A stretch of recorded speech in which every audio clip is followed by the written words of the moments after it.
So welcome back to the Manc Entrepreneurial YouTube channel, and today I'm joined by Mr. John Hayes. So John, what do you do? I've already told you your name, so what do you do? So yeah, I'm John Hayes. I'm a marketing strategist. Primarily I work with large online marketing organisations like iContact Email Marketing. I'm also the author of the Becoming the Expert series of content, email marketing, social media marketing and e-commerce books. And I also run a training and consultancy business under the Becoming the Expert banner. And that is actually why I'm with John today. John's been helping me with the Understanding These site and some of the marketing challenges that we have ahead. So with that said, John, what's that? I'm going to give a secret away. It's a business meeting, I promise. When did you first realise that you were perhaps entrepreneurial? Yeah, pretty early on in life, really. Probably when I was at school. A lot. Yeah. I kind of figured I was pretty much unemployable even as a child. So I set about carving out lots of little businesses. When I was a teenager, I played in a number of bands, and we were terrible. And we realised that nobody would release any of our material, so we set up our own little record label and released demo tapes, which we sold through the classified sections of the various music magazines. When I left school, with absolutely no direction at all, I set up a little landscape gardening business. I then went into gainful employment for 2 years, learned how awful that was, and went back to college and did a number of things to pay my way through college. And I guess it's always been with me. You know, I've worked with companies, I've worked independently, and I just like to put my own stuff out there and make my own mark. It's, basically not have to report to someone, I guess, ultimately. Exactly. I mean, as a self-employed person, you've always got customers, and you've always got bosses to report to, but it does allow you a certain element of freedom. And again, that's one of the great things I've had with working with companies like iContact. You know, they've given me the freedom to go out and create my own role, and I thank them a lot for that. And certainly, my experience with iContact has helped me become a more entrepreneurial person. I always remember when I first started consultancy, I realised that was like the key, is that instead of now having one boss, I now had sort of 6 or 7 or 8, depending on how many customers I had. I wasn't getting, everyone's like, you're your own boss. No, you actually just get more bosses, but they seem to treat you with more respect and actually listen to what you say. Exactly. Which is nice. So with that said, obviously the Becoming the Expert book series, what drove you down the route of writing, creating, being an author? I mean, I guess I'd always wanted to write a book. It had been a pipe dream for a long, long time. I just didn't know what I was going to write that book about. And I think I meet a lot of people who tell me they want to write a book and they just don't know what that book's about. And I put on a bucket list, if you like. I hate to use the word bucket list. Hey, nothing wrong with it. It's down. It's one of those phrases that perhaps shouldn't be put into place until you're given the terminal diagnosis. But it was something I wanted to do before I got to 40. I wanted to write a book. And I was speaking at an event about email marketing, I think it was in Liverpool, and there was a lady in the audience who raised her hand and she told me that she bought into my idea of sharing as much information as possible, positioning yourself as a thought leader, if you like. And but she really struggled with these concepts, and she told me, why should anybody believe what I say? And it turned out that she'd been in this particular business that she worked in for 20 years. She knew everything about all the products and the services she sold. She knew everything about all the customers. She knew everything about all the competitors.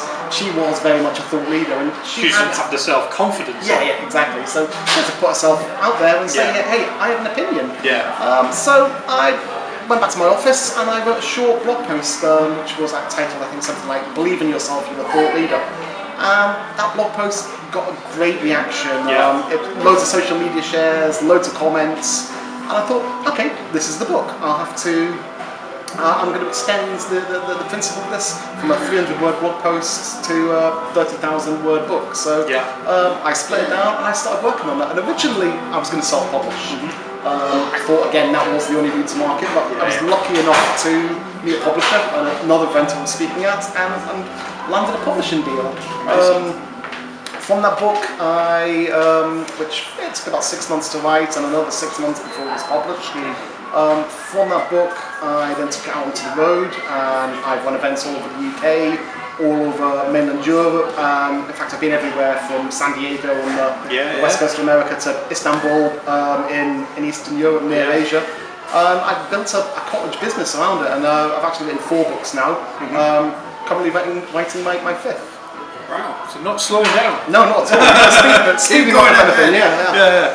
So, with that said, where did I mean, I guess we've just touched on that, the concept of becoming the expert. Did that come from that speech in Liverpool and that woman just not having obviously having the knowledge, but just not the self-confidence to put it out there and say, I am the expert in this? Yeah, I think it's something we can all identify with.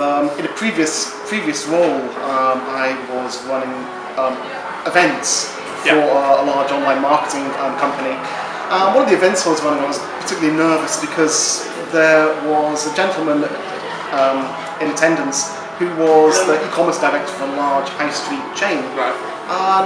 For a long time I was sitting there worrying, what can I possibly teach this guy from this large high street chain? He's at the top of his business. What can I possibly teach him?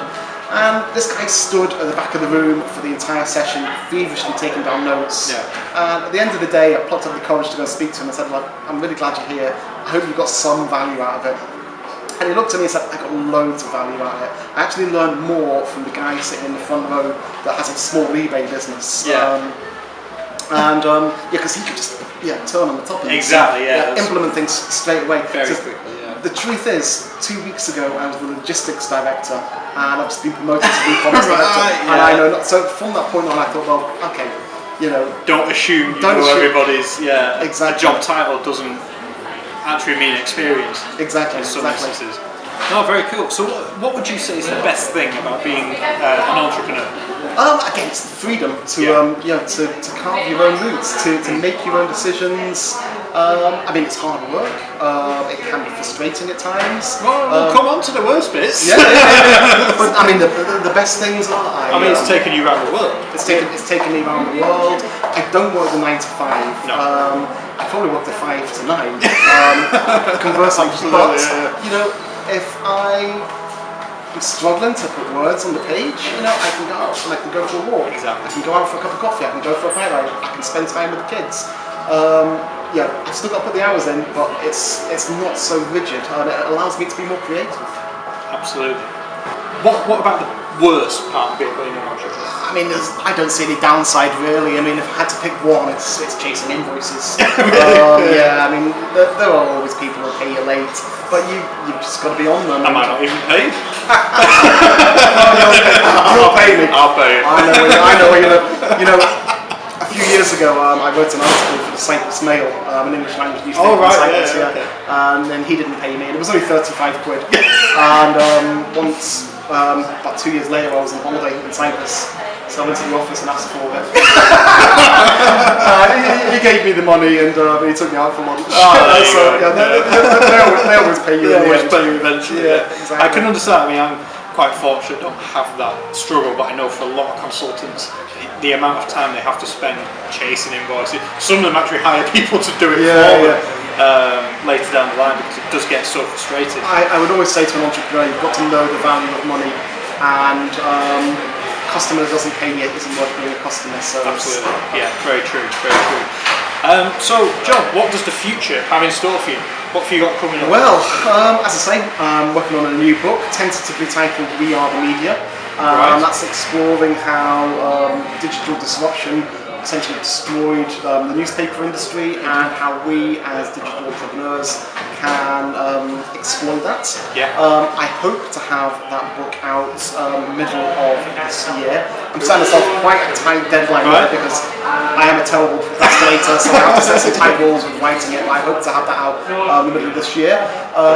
More events. I've done a lot of work in Europe recently. I've been doing a lot of work down in Gibraltar, primarily with the online gaming companies. I hope to do a lot more work out in Spain and mainland Europe over the next coming months. I'm taking the content marketing bootcamp up to Glasgow in March, which I'm looking forward to. It's been a couple of years since I've been up there. It's one of my favourite cities. I've never been. Never been, but it's one of those. I've been all around the world, but I've never been to Edinburgh or Glasgow, and I hear they're two fantastic cities. Edinburgh is beautiful. Glasgow's beautiful. Glasgow is real. In its own way. No, I do. Hopefully, you mean to get up there. Edinburgh's in your favour. You can see the beauty. Glasgow, you have to stand back and look at it. It is a fantastic city, and you can't fail to enjoy yourself up there. So I really recommend it. Because I actually remember because we were actually flew out to Derry in Ireland, That's right. a few years ago. Yeah. I was actually proofreading. Was it the second book? I was next on the plane. Yeah, that's right. It was fantastic. So if anyone interested in the whole marketing, becoming the expert, all the links to John's books are down below in the description. Check them out; they are fantastic. Also do the podcast. So all of John's links will be in the description. With that said, for anyone watching this right now, what one piece of advice would you give to them if they're entrepreneurial and looking to start a business, whatever it may be? What's that one piece of advice? Okay, well, I can't just leave one piece of advice. Go for it. The first piece of advice is just to do it. Yeah. And the second piece of advice is to test the water first.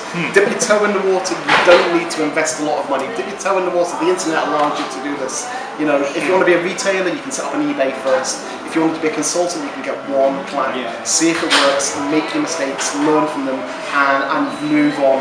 The internet is your friend. You can source single items. You can sell products before they've even been made. So use the internet to the best of your ability. And don't be a planner. Don't sit there and talk about it and talk about it and talk about it. Just bloody do it. Get out there and try it. And it'll either work or it won't work. If it doesn't work, learn to adapt and do something else. See, it actually says on the hoodie today. I think it says, can't see because the zips in it. I think it basically says, ideas are shit. Execution is everything. Exactly. There you go. Do it. Yeah, absolutely. I think that's spot on. Me and you are quite similar because I don't plan too much. I just like to get on. Right, let's do that, and then there's like a wake of destruction in my path, and we fix it later. And the thing is, if you learn from your experiences, if you test absolutely everything, a test never fails as long as you learn from it. Yeah, absolutely. And as long as you don't keep on making the same mistake again and again and again, it will just get better. Fantastic. Can't argue with that. So, John, if anyone's watching this, how is the best way for them to get in touch with you if you think they can help you? Or sorry, if they feel that you can help them. Oh, I need the help. Don't we all? Yeah. But if you can help them, or if they're interested in the content you're producing, where is the best place to get hold of you? Okay, you can find me on social media. I'm on all the channels. Find me on Twitter, John_W_Hayes. Find me on Facebook, facebook.com/becoming the expert. You'll find me on LinkedIn, just search for John W. Hayes, or send me an email via my blog, becomingtheexpert.co.uk. There we go. And again, all the links for this will be down below in the description. John, nothing else to say, but thank you so much for joining me on the Manc Entrepreneurial YouTube channel. I sincerely hope you found this interview useful, and if you have, hit that like button, subscribe if you are new, and I'll catch you in the next video. Thank you for watching.